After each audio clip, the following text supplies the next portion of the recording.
प्रकृतिको अनुपम सङ्गम बडीमालिकाको दृश्य। आधा घाम आधा हरियाली, डाँडा काँडा कुहिरोले ढाकेको, माथि हिमाल।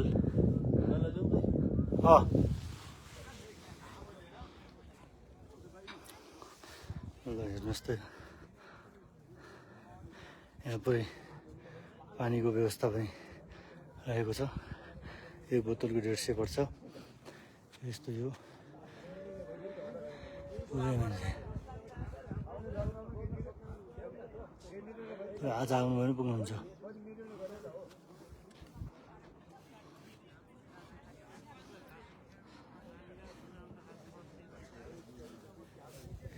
कसरी कुहिरो हिँडिरहेछ।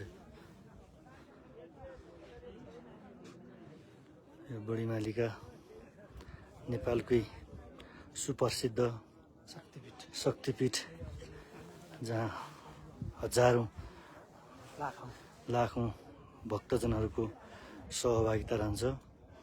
साँपे बगरबाट तपाईँ बिस्तारै हिँडे पनि 3 दिनको यात्रामा यस्तो यो अनुपम सौन्दर्यले भरिपूर्ण ठाउँमा पुग्न सक्नुहुन्छ। हामीसँग साहस, आत्मविश्वास मात्रै 2टा चाहिन्छ। 60 देखि 70, 75 वर्षका वृद्ध पनि हामीसँगै आएका छन्।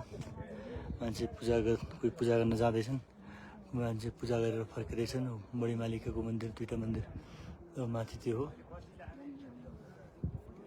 देख्नुहुन्छ तपाईँ कति राम्रो छ।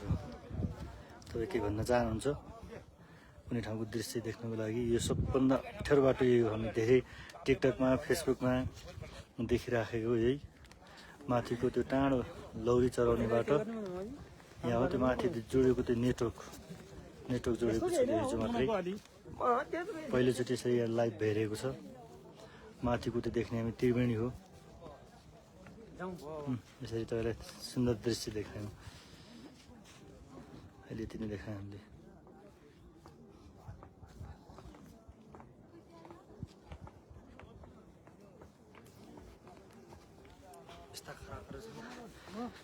मान्छेलाई बस्नलाई कुनै असुविधा छैन। अलिकति यहाँ शौचालयको भने अलिकति गाह्रो छ, त्यो बाहेक अरू सब राम्रो छ। यो हेर्नुहोस्, यो पुरा यस्तै बसेका थियौँ। मान्छेले उताबाट आउँदा मात्रै कस्तो होला जस्तो लाग्छ। हामी आधा बाटो हिँडेपछि जब फाँटहरू सुरु हुन्छन्, लौडी चढाउनेदेखि त्यसपछि मान्छेको लौडी चढाउने उतै फुलपातीदेखि नै मान्छेमा एकदम कार्टुन सुरु हुन्छ, उत्साह नै सुरु हुन्छ। यसरी यहाँ सबै साथीहरूले सेयर पनि गर्नु होला। उताबाट आउने हेर्नुहोस् त, यो उताबाट आएँ म। हेर्नुहोस् त्यो अहिले बनाएका नेपाली सेनाले गत वर्ष मात्रै बनाएका यी मन्दिरहरूमाथि है डाँडो। मान्छे पछि हामी नाट्यश्री भरेको त्यो बाटो जान्छन्। हेर्नुहोस् त, यो पुरै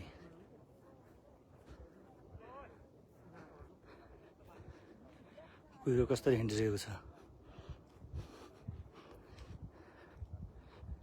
ल जय बडीमालिकामा पुरै कुहिरो भर्खरै कुहिरो ढाक्यो।